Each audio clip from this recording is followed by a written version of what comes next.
14, but I forget all those things behind me and I press toward the mark. So we're talking about pressing beyond the pain. They will hate you.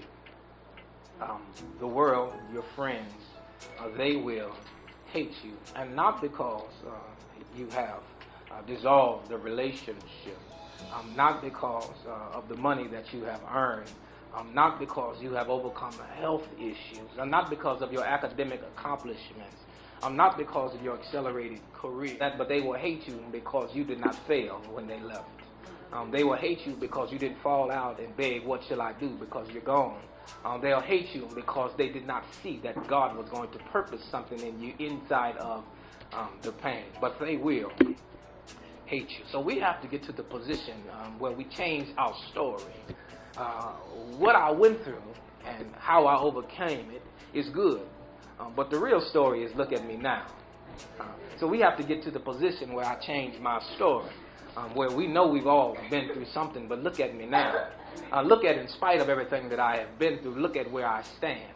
Look at everything that I have gone through, the things that have come in my life, but look at me now. Yes, I might have some bruises, I might have some scars, I might have some failures, but look at what God has done for me now. The devil said, the songwriter said that the devil thought he had me, but Jesus came up and grabbed me. Look at me now, because I decided to press on toward the mark. You have to starve your past, which means I can't constantly feed my burdens and my tribulations and my trials. I have to starve my past, and I have to feed my future, because my future says that because of my past, that God has already promised a crown for me. So I'm not dealing with the things that we may accomplish in the world.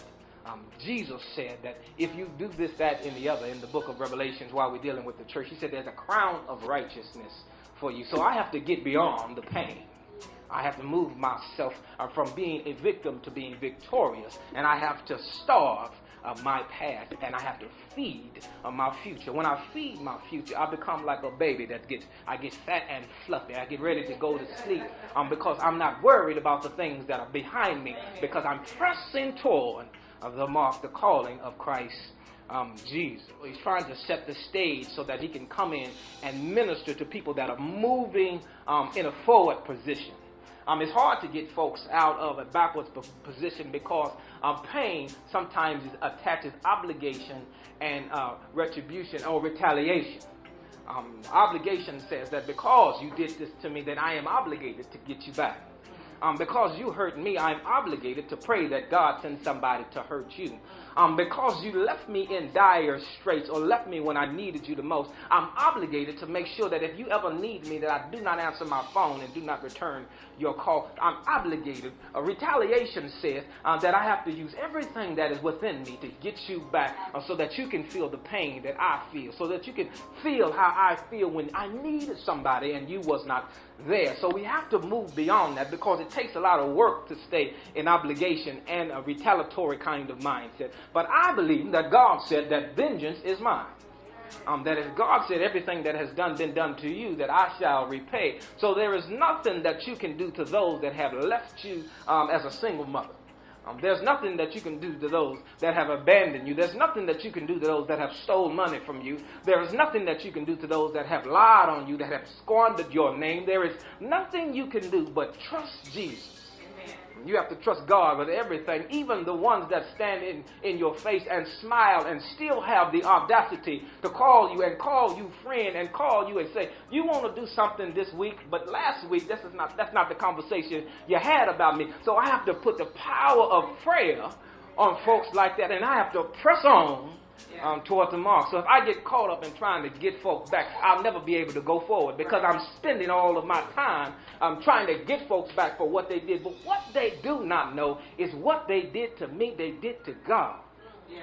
The things that they did to me, they did it to Jesus. So I would rather that you find something else to do, because nobody wants to contend with God.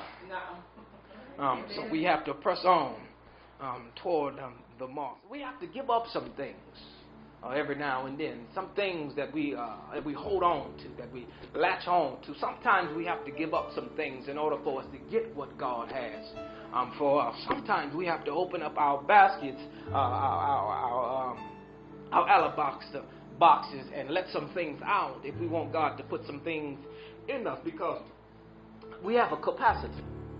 We have a capacitor. There is only so much time in a day. We only have so much of a lifespan. So why should we spend all of our time in a position where we're angry, where we're frustrated, where we're depressed, where we're lonely, where we feel isolated? The Bible said, count it all joy when you fall in diverse temptation. So I know that my haters need to be my elevators. So I have to trust God even with the things that are difficult for me to deal with. I have to be able to press on towards the mark. I have to give up some things. I have to give up getting folks back. I have to give up having prayers that are soulless. I have to give up having the idea that I can't have a new relationship because my old one was bad. I have to give up and trust that God says, if this was for you, then God will bring those things into your life that were absolutely designed for you, that was tailor-made for you, that was stitched and sewn with the threads of love, and they will sustain. But we have to let some things go. We have to get ourselves together, that we trust Jesus enough, that even if it doesn't feel right, that we're going to press on.